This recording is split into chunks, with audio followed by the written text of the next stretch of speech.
আজ বন্ধুরা আমি দেশি ওল নিয়েছি। এই দেশি ওলের আমি টক রান্না করে দেখাবো, খুব ভালো লাগে। এখন রান্নাঘরে যাব আর ওলটাকে ভালো করে ধুয়ে নেব।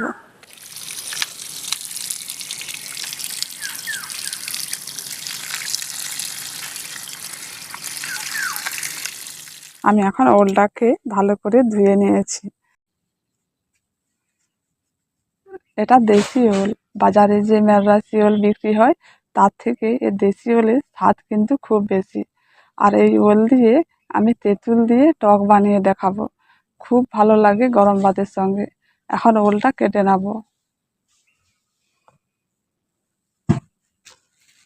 এখন দেশি ওল আমি নিয়েছি তো, তাই আমি হাতে চিক করে ওলটা কেটে নেব। আর আপনারা যদি দেশি ওল নেন, হাতে লেবুর রস মেখে কেটে নিতে পারেন, আর না হলে কিন্তু চিক করে কেটে নিতে পারেন। দেশি ওল একটু চুলকাতে পারে, আর মেরাসি ওল নিলে ওটা কিছু করতে হবে না, অমনিই কাটা যাবে।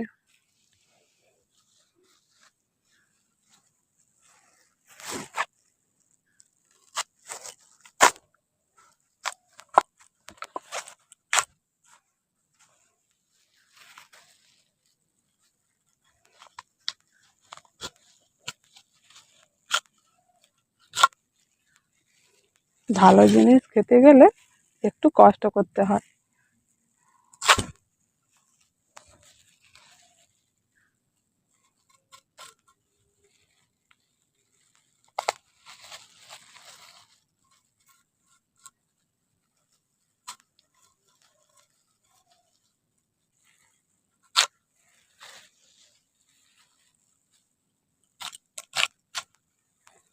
ওলটাকে এই সাইজের করে কেটে নিয়েছি।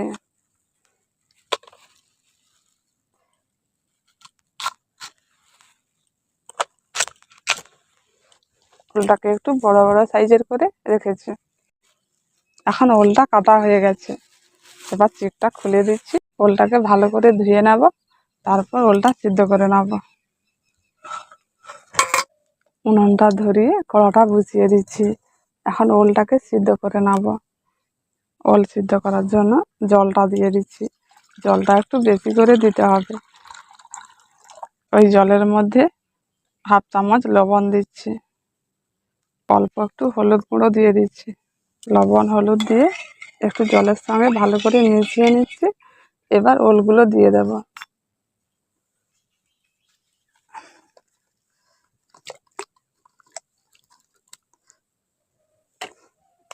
ওলগুলো দিয়ে এবার ঢাকাটা দিয়ে দিচ্ছি। ঢাকা দিয়ে ওলগুলোকে ভালো করে সিদ্ধ করে নেব।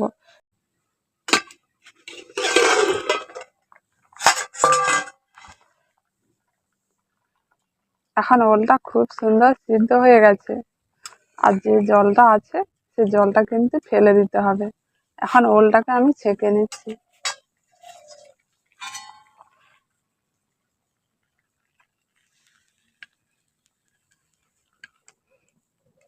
ওলের মধ্যে যদি জলটা রয়ে যায় তাহলে কিন্তু চুলকোতে পারে, তাই ওলের জলটা ভালো করে ঝরিয়ে নিতে হবে।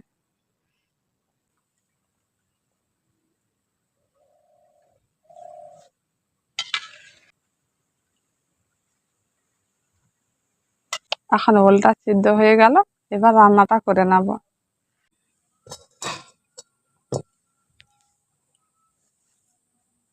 এখন কড়ার মধ্যে সরষের তেল দিয়ে দিচ্ছি। রেসিপিতে বেশি তেল লাগে না, অল্প করে সরষের তেল দিয়েছি। এখন তেলটা গরম হয়ে গেছে, ওর মধ্যে কালো জিরে অল্প করে দিয়ে দিচ্ছি। তো কাঁচা লঙ্কা হাফ হাফ করে দিয়ে দিচ্ছি।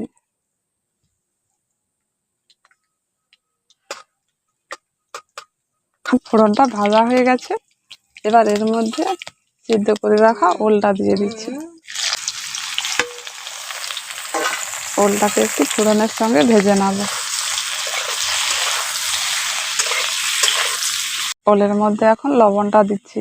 আমি যে লবণটা আগে দিয়েছিলাম, জলটা ফেলে দিয়েছি, তার জন্য আবার একটু লবণ দিয়ে দিচ্ছি। সাথে সাথে হাফ চামচ হলুদ গুঁড়ো দিয়ে দিচ্ছি।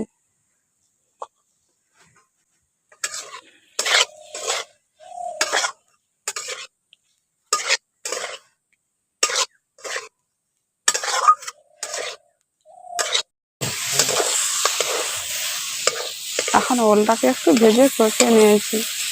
এর মধ্যে আমি তেঁতুল দেব, আগে থেকে বলেছিলাম। এখন তেঁতুলটাকে আমি আগে থেকে জল দিয়ে ভিজিয়ে রেখেছি। এখন এই তেঁতুলটাকে একটু জলের মধ্যে ভালো করে একটু এইভাবে করে চটকে নিতে হবে। চটকে নিয়েছি, তেঁতুলের টকটা কিন্তু বেরিয়ে গেছে। এবার এই তেঁতুলটাকে আস্তে আস্তে করে ছেঁকে বাদ দিয়ে দিতে হবে। আর এই যে জলটা রয়েছে, এই জলটাকে আমি এখন ছেঁকে এই ওলের মধ্যে দিয়ে দিচ্ছি।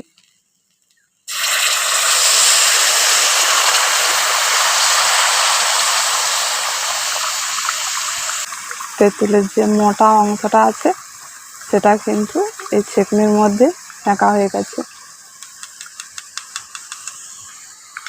এর মধ্যে আমি আলাদা করে আর জল দেব না, এই জলটা দিয়েই এখন ওলের টকটা হয়ে যাবে।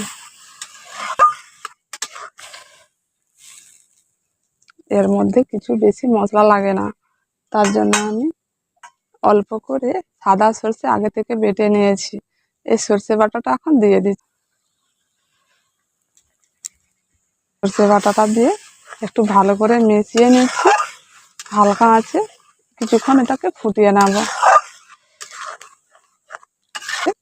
তাও বেশি ফোটানোর দরকার নেই, অল্প করে একটু ফুটিয়ে নিলেই হবে।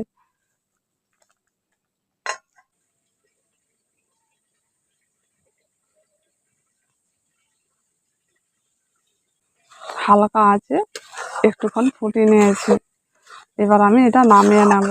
নামানোর আগে একটু অল্প করে সরষের তেল দিয়ে দিচ্ছি। এই সরষের তেলটা দিলে এই ওলের টকের স্বাদটা একটু বেশি হয়। সরষের তেলটা দিয়ে ভালো করে একটু মিশিয়ে নিচ্ছি। এবার আমি এটা নামিয়ে নিচ্ছি।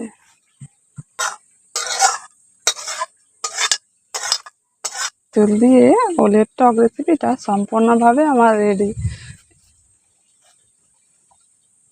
এইভাবে করে তেঁতুল দিয়ে ওলের টক বাড়িতে বসে বানাবেন, গরম ভাতের সঙ্গে দারুণ লাগে।